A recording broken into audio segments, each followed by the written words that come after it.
Туреччина та Китай все одно тим часом, імовірно, розробляють власні переговорні платформи для врегулювання війни в Україні. Як повідомляє Інститут вивчення війни, Росія може використовувати це для просування своїх наративів щодо переговорів з Україною та війни, як раніше Кремль це робив, спираючись у пропаганді на підхід КНР щодо розпливчастого їхнього мирного політичного плану для України. Щоправда, то був навіть не план, то були 12 мирних кроків, які були представлені минулого року до першої річниці повномасштабного вторгнення Російської Федерації. Нагадаю, тоді Китай, по суті, вперше публічно виступив із позицією щодо російсько-української війни. Щоправда, війною Пекін її не називає, називають це конфліктом. Це не було планом, а було 12 кроками, нагадаю нашим глядачам. Ну, але Китай виділив все-таки спецпредставника у справах українсько-російської війни, врегулювання Лі Хуея, і він, нагадаю, в травні минулого року відвідував Україну, потім покатався країнами Європи, була Франція, була Німеччина, була Польща,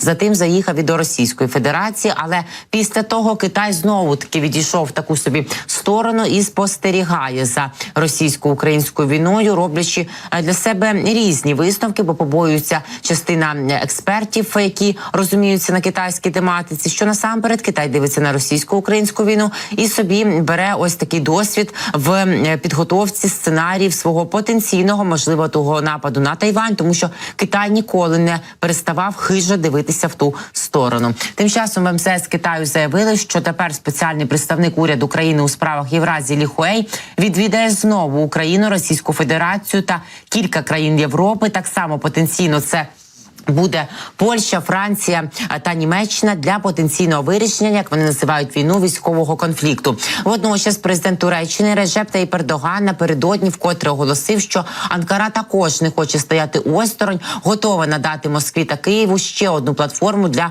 переговорів.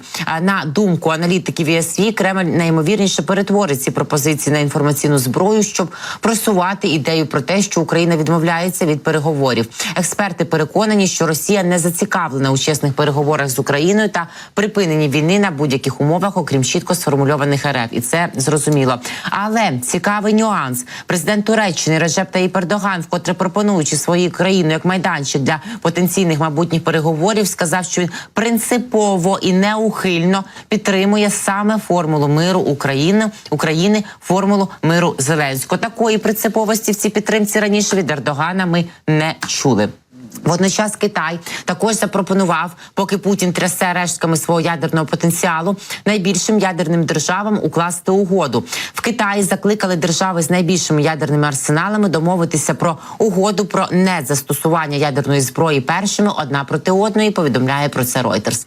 Генеральний директор Департаменту контролю над озброєнням МЗС Китаю Сун Сяобо в рамках конференції з роззброєння у Женеві закликав ядерні держави виконати свої особливі та пріоритетні обов'язки щодо ядерного роззброєння відповідно до Конвенції ООН. Він зазначив, що конференція з роззброєння повинна визначити дорожню карту або графік для міжнародного правового інструменту, який захистить неядерні держави від загрози ядерної зброї. Держави, що володіють ядерною зброєю, повинні провести переговори та укласти договір про незастосування ядерної зброї першими одна проти одної або зробити політичну заяву з цього приводу, сказав Сунь. Як відомо, Росія та США мають найбільше у світі ядерні арсенали, а Китай та Індія наразі є єдиними ядерними державами, які офіційно дотримуються політики незастосування першими. Сунь також закликав до універсального, недискримінаційного, нерозповсюджуваного порядку експортного контролю для вирішення проблем глобальної безпеки та сприяння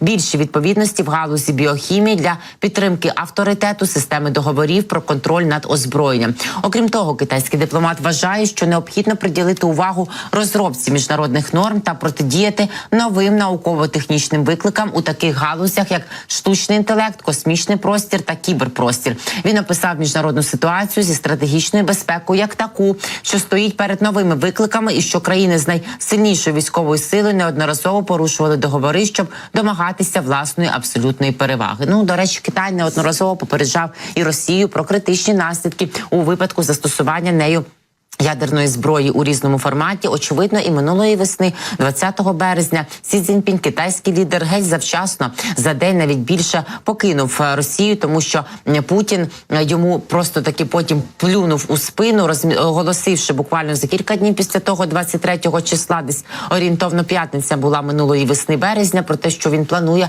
розміщувати тактичну ядерну зброю на території Білорусі, що, власне, без сорому і совісті і зробив.